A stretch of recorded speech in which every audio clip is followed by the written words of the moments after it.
Welcome to the Shoo Rayner drawing school, and today we're drawing a Fender Stratocaster. That's what I call a real guitar. But let's not strum it, let's not twang it, let's draw it. Alright, Fender Stratocaster, which is, I don't know, I think it's the coolest of them all. It's just got that wonderful kind of 1950s kind of feel to the whole thing. Right, what I'm going to do is to start off, I'm drawing a line across the middle. It's not quite straight, is it? There we go. And what I've got here is a piece of paper, a strip of paper.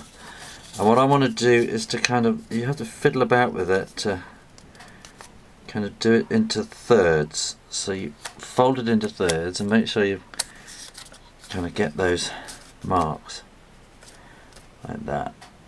And I've worked really hard on this, trying to find kind of,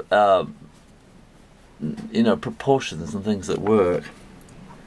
Other things seem to work with circles, other guitars work with circles and things, but there's just no kind of, this is just too organic, the Stratocaster. So I'm going to do kind of 1, 2, 3, that's there. And so this is kind of going to be in the body. Now what I want you to do then is to fold one of these sections in half again, okay, and then you can mark that centre off and that centre off, and at the other end here this is going to be the head. You can fairly loosely do that one and do about half again, a little bit at the end, which is going to be the kind of the ball of the head on it like that. Right, I'm just going to kind of block in very roughly what's going on, just to get a feel, right? So this is the neck end here, and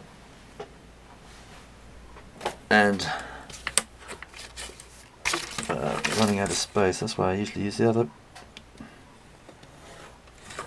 I can't find my Rotring ruler at the moment, which I should be using. I should have planned this earlier.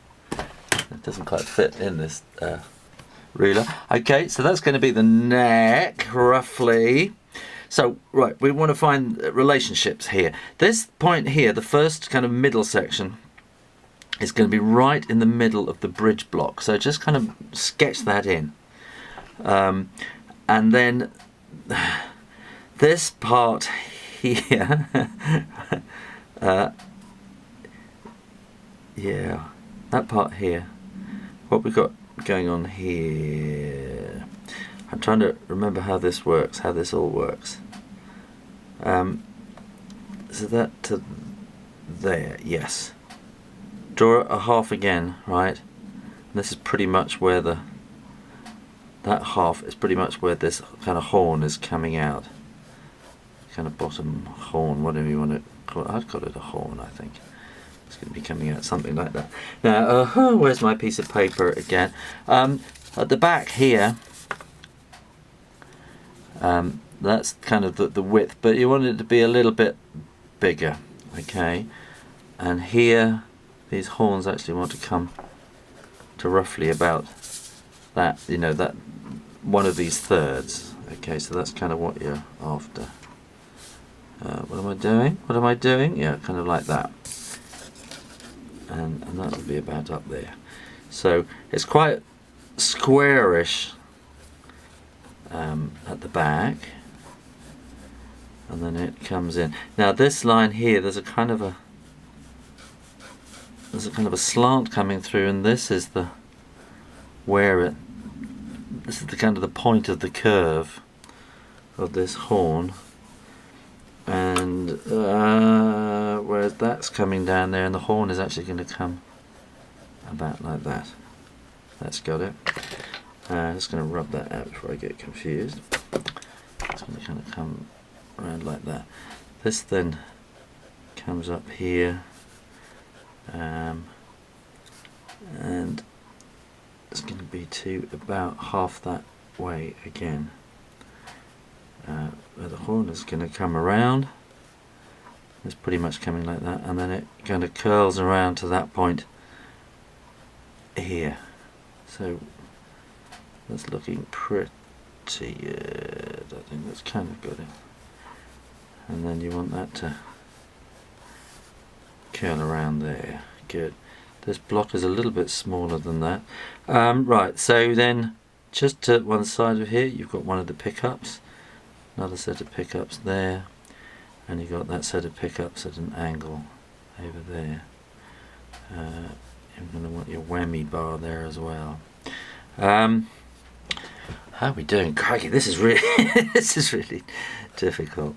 Now this is the scratch plate. So the neck wants to come in a bit from that line there. That will then probably a bit more actually. That will then come there and follow around to about there, where it will then come up to join that line, and a little bit extra on the plate there. And then you've got the plug socket. You got 1, 2, 3 of those, and you got the selector switch there, and screws kind of all the way around. This is now coming down to here. Right, this section here, what you want is, if you imagine the strings coming down there, basically you want, this is going to be the kind of the ball part of it. So you want the bottom E string to be about there. So you want a kind of a line of these 2, 3, 4, 5, 6. You want a line of the tuning bits, and then that will come around. That comes around there, and then do it like that. That's kind of got it. Can you see what's going on there? I tell you what, I'm running out of time, so I'm now going to ink this in and colour it in speed mode. Okay, so I'll be back in a while. Okay, well I'm drawing around with a Rotring Tikky pen, and I just changed pens from a 0.3 to a 0.2 for the strings because they're much finer. The frets are all over the place, I'm afraid. I haven't got time to work those out exactly. If you're that serious, you can do that. And just ink it all in. What else can I tell you? Not a lot. Just, there we go. Now erase out all those pencil lines, then we can colour it in. Pink! Surely not. And and then I'll do a nice maple neck, and then here you go, nice red. So I just left the pink is kind of a base for the highlights, which makes it look shiny, and some shading. So there you go. Fender Stratocaster. Hope you enjoyed that. I think you should actually have a bit more of a twang kind of angle on it. There we are, that's better. So Fender Stratocaster. And if you enjoyed that, then keep coming back to the Shoo Rayner drawing channel on YouTube and www.shoo-tube.com, where you can see these videos in schools and libraries. Now don't forget, there's a button up there to subscribe for more videos like this on YouTube. And in the meantime, keep practicing, keep drawing, keep strumming, and I'll see you next time. Bye.